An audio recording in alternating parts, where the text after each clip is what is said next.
Hi, my name is Matt. I'm a full-time eBay reseller, and today I want to talk a little bit about shipping labels, how you can save money on shipping labels and actually make a little bit of money on shipping labels. While I mostly sell on eBay, this should apply to most other platforms that you resell on as well. Hands down, the best way to save money on shipping labels is do not pay the retail price. But whenever you sell an item, whether it's on eBay or another website, if you take it directly to the post office and ask them to weigh it and give you a shipping label, it's going to cost a lot of money compared to what you could be purchasing. That is the price that the post office is going to charge everybody else who walks in the door. So instead, what you can do is you can purchase the shipping label directly through the website that you sell on. This will usually give you a pretty good price for the shipping label that is anywhere from like 10% cheaper to all the way up to like 75% cheaper than what the retail price is. So because eBay's discount is so good, I purchase most of my shipping labels directly through eBay, but there are a bunch of third-party websites as well that will let you purchase shipping labels directly through them and give you pretty much the exact same discount. One that I have used in the past is Pirate Ship.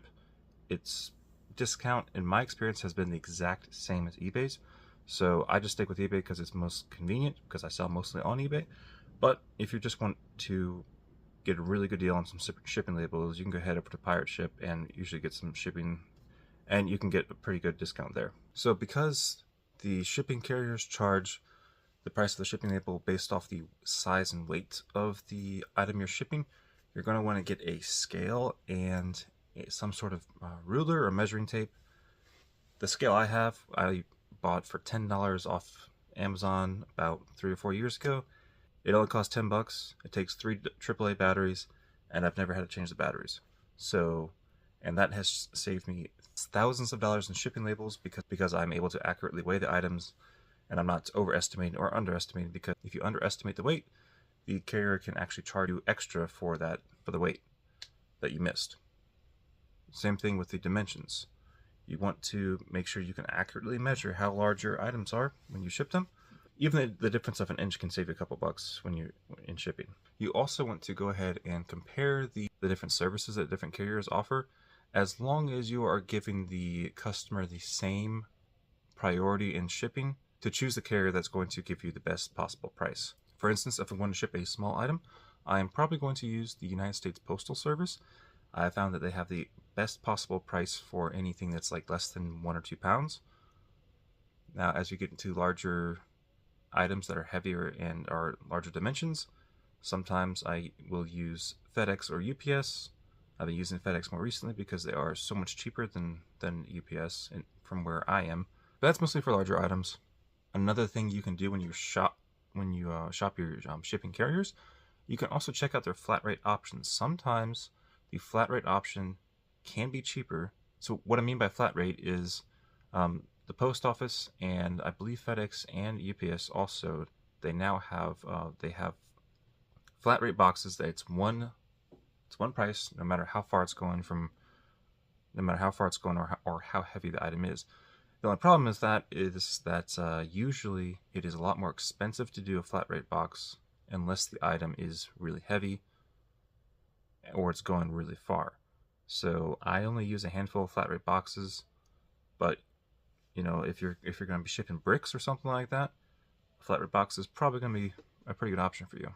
Or just if you're shipping something really heavy, really far, check out the flat rate box options. Again, that should be in the drop down when you're choosing the shipping carrier and the shipping options on either on eBay or if you're buying it off another website. Now there's actually a couple ways you can make a couple dollars on shipping labels as well. So if you have a lot of the same item on eBay, you can do a multi-quantity listing, and then this is how I do it. You can just do multi-quantity listing, and then you charge buyer pays the calculated shipping. So let's say you have 10 iPhones, all the exact same specs, all the exact same item.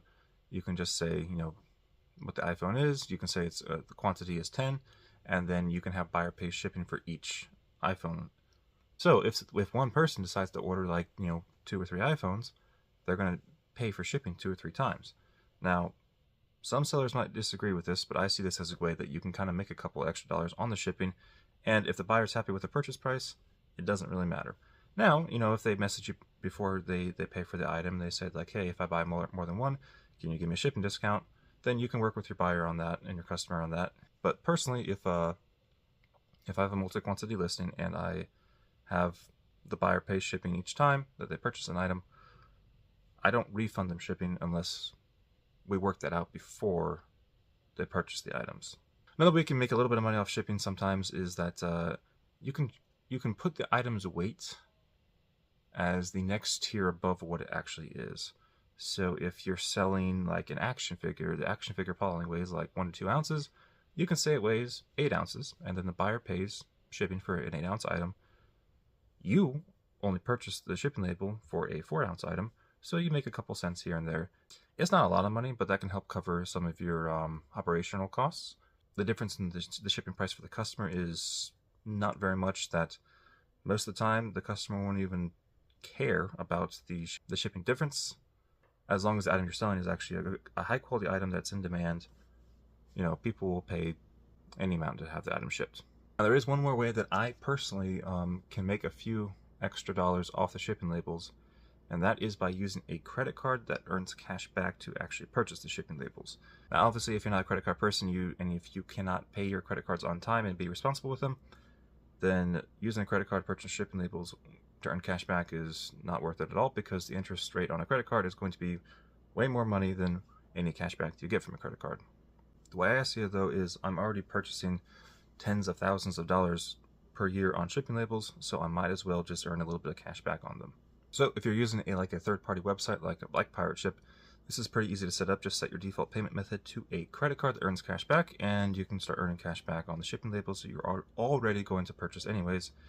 But if you're on eBay, it's a little bit more tricky to set up. For some reason, they don't allow actually to use credit cards as the default payment method on eBay. But what you can do is that you can get the credit card from PayPal, which is a Visa card, I believe, and to get that credit card, you can then set your PayPal's default payment method to use that credit card on all purchases. And then you got to go to eBay and then choose your default payment method to be PayPal.